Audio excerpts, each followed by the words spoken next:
جو کچھ آئینی ترمیم میں ہوا ہے وہ اچھا نہیں ہوا، وہ بصیرت پہ کر دیں اگر چلیں آپ پاکستان کے لیے اچھا نہیں ہوا، پاکستان کے آئین کے لیے اچھا نہیں ہوا، اور بہت ہی میں سینئر ہمارے بزرگ ہیں وہ، اور ظاہر ہے ایک مذہبی جماعت کے رہنما ہیں، میں کمنٹ نہیں کرنا چاہتا، اصولی سیاست کر رہے ہیں نا؟ نہیں، یہ اصولی سیاست یہ نہیں ہوتی۔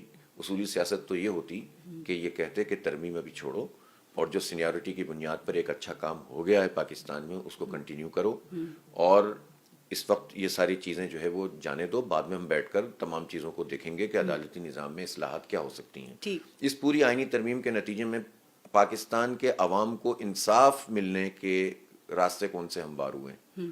اس میں صرف حکومت نے اپنا قبضہ جمانے کے لیے اور عدلیہ کو اپنے انگوٹھے کے نیچے رکھنے کے لیے جو کچھ کیا ہے، اس میں جو بھی حصے دار بنا ہے تاریخ نے دیکھ لیا ہے۔ مولانا صاحب نے کہا تھا کہ میں نے کالے سانپ کے دانت بھی توڑ دیے اور میں نے زہر بھی نکال دیا کالے سانپ کا۔ انہوں نے زہریلے ناک کے دانت نہیں نکالے بلکہ آزاد عدلیہ کے دانت نکال دیے ہیں۔ اصل میں بات تو یہ ہے نا، بے دانت کی عدلیہ کر کے آپ کیا چاہتے ہیں کہ ملک میں انصاف قائم ہوگا؟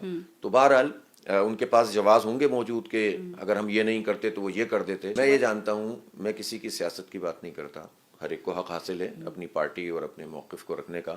میں جانتا ہوں کہ پاکستان کی آئین جو 1973 میں بہت مشکل سے بنا تھا، اور اس کی ایک اسپرٹ ہے، اس کی ایک روح ہے، وہ روح تباہ ہو گئی، اور بڑے پروسیس کے بعد یہ ہوا تھا کہ سینیورٹی پہ جج بننے لگے تھے۔ تو اس عمل کو جو سبوتاج کیا گیا ہے، جو اختیار سینیورٹی کی بنیاد پر ایک تسلسل تھا، اس کو لے کر آپ نے پارلیمانی کمیٹی کو دے دیا، پھر پرائم منسٹر کے پاس جائے گا اور پرائم منسٹر صدر کو بھیجے گا۔ اور اس میں بھی ایک جو حلقے ہیں جو ہمارے قانون دان، وہ کہتے ہیں کہ کمیٹی کی سفارش پر بعینی عمل کرنا کا پابند ہے کہ نہیں ہے وزیر اعظم، یہ لکھا ہوا نہیں ہے۔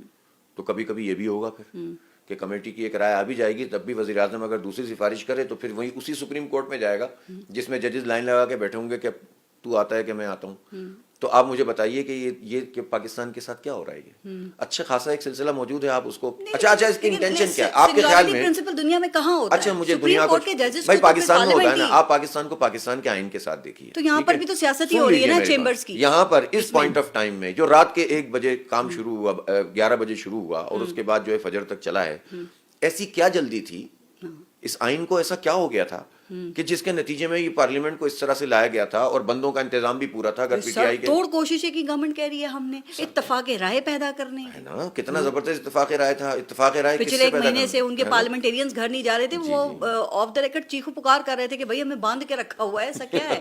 تو یہ آپ خود سمجھ لیں نا اس میں کہ اگر اتنی ہی آئین کا مروڑ تھا کسی کو اور جمہوریت کی بالادستی کی بات تھی، تو یہ سب ہو کیا رہا تھا ڈرامہ؟ یہ کام 1 مہینے بعد بھی تو سکون سے ہو سکتا تھا۔ لیکن آپ نہیں سمجھتے کہ اس بات کی ضرورت تھی؟ اس بات کی ضرورت تھی حکومت کو کہ ان کو اپنا وہ جج چاہیے جس کو اپنے انگوٹھے کے نیچے رکھیں، اور وہ جج چاہیے کہ جو سینیورٹی پہ نہ آئے، ان کی مرضی سے آئے، وہ جج چاہیے جس سے اپنی مرضی کے فیصلے کروائیں۔ صرف یہ انٹینشن ہے اور کچھ بھی نہیں ہے۔